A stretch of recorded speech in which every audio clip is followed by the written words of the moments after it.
Imagine if you all could peek inside a young mind.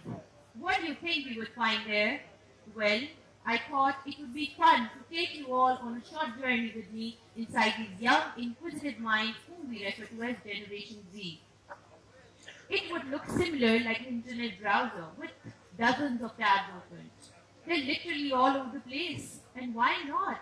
This generation grew up in the age of technology with a constant influx of information and pressure within challenging social and economic climates, along with coming in the age of a pandemic. That is too much to handle. That is why I say Gen Z are born warriors. I'm lucky enough to know this generation closely, mainly because of two reasons. Number one, because my nature of work is such that people from all age groups, including young ones, come up with their life problems and we design on a coaching plan for them. And number two, because though I'm a member of a millennial, but thanks to mom and dad good genes, I think I look young. So that gives me a fair advantage to make friends with Gen Z age group as well. Just recently, I got a text from this young boy who says, "Do you know what my friend texted me on my WhatsApp?" I remember I was working on one of my assignments and that grabbed my attention. I said, "Yes, please go ahead." He says, "My friend wrote that I have a baby face. Do you also think I look like a baby? Is that why my girlfriend left me, because she thinks I'm not mature enough?" Well, I don't like my face. I don't like myself.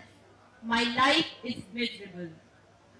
This was a young man struggling with self-esteem issues, with depression, thinking that the grass is greener on the other side.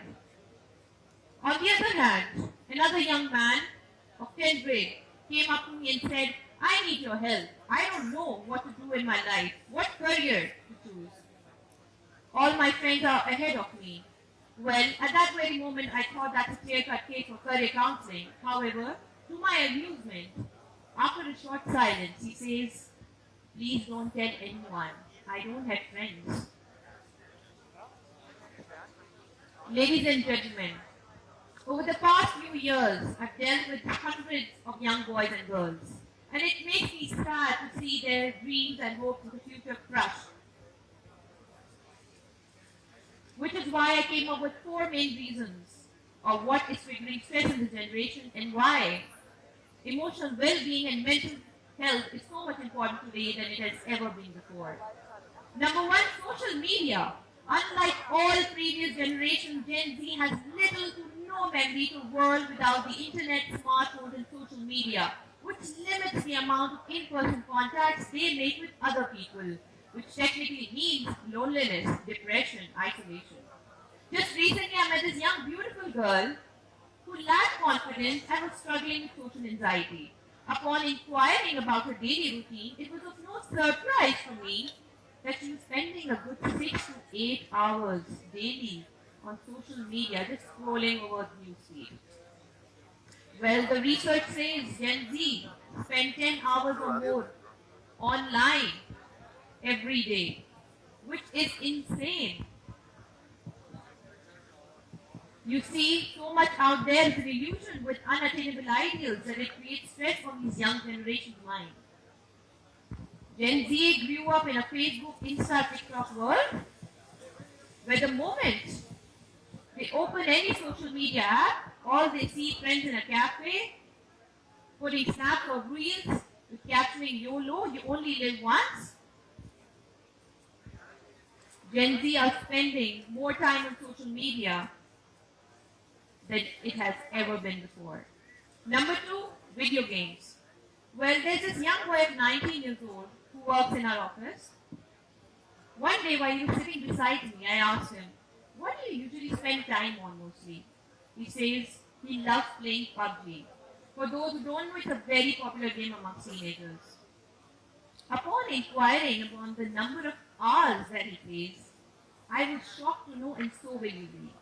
He says the day he came for an interview, he didn't sleep for the past 2 days because for the last 46 hours he was hooked on his iPad playing PUBG. His mother used to come in, put small little bites of food in his mouth because in that duration he even forgot that he was hungry or he needed food to survive.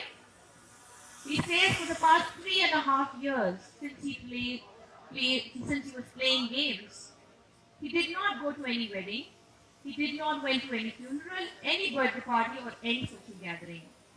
He says that he does not like to talk to people because he feels that's a waste of time and he would rather spend that time playing games instead. This all has led to an emotional breakdown for him. And this is just one case that I'm referring. There are countless of parents coming up with complaints of their children, of obesity, of focus issues, of anxiety, and of depression. Third, the global pandemic and the constant involvement. Since the pandemic, we all know the world has changed, from classrooms going online and back, from employees working from home, and so much more. Research says that 3 and 4 Gen Zers say the pandemic has negatively affected their mental health. With peak inflation rates in the country and job market shrinking, there's a high constant need for innovation. You see, if you're living in a third world country where you're deprived of basic necessities, such as gas, electricity, water, this all creates so much stress for a generation that it creates fear and apprehension. With so much advancement in technology and constant influx of information, this is all creating feelings of overwhelmness. And lastly, unhappy tummies. You see, advancement in technology also means that everything you need is just a click away. With hundreds of food applications at the tip of your fingertips, it's so much easier to binge on fast food and junk. Just like that, my friends, whenever I go to my friends who belong from Gen Z age group, all they'll be ordering up pizzas, pastas, burgers, and fizzy drinks. You see, there's a deep connection between the gut and the brain, and a poor gut means a poor mental health. So billions of neurons inside the gut, they send information out to the brain, which directly influences feelings of anxiety, depression, learning, and decision making. A healthy gut is a storehouse for 95% of body serotonin, which is a neurotransmitter responsible for mood. Which is why antidepressants, they work on restoring serotonin to a healthy level. In conclusion, I just want to say that these were the 4 main factors where I believe were causing so much stress in our younger generation. And only after we are aware of these risk factors, we can help support the courageous reach for our younger generation. Having worked with Gen Z and their parents, I can vouch that even minor lifestyle changes can cause a positive ripple effect for our Generation Z, such as reducing the number of hours on social media and video games, making sure that you're having a positive open dialogue with them in creating awareness of mental health. Having social detox days is such a blessing these days. And lastly, being mindful, being aware of what you eat, what you listen to all day, and what you watch is so important for creating a positive mental health. Gen Z, you might be bogged down by various challenges your way. You might be told that your country or the world is about to be doomed, but it's not bad as it looks. Remember, Gen Z, you're born warriors. Play your part, discipline yourself, accept yourself with imperfections, and only after you accept yourself, you're going to rise to the very top where we all want to see you as our very bright future leaders to make this world an even better place to live. Thank you so much.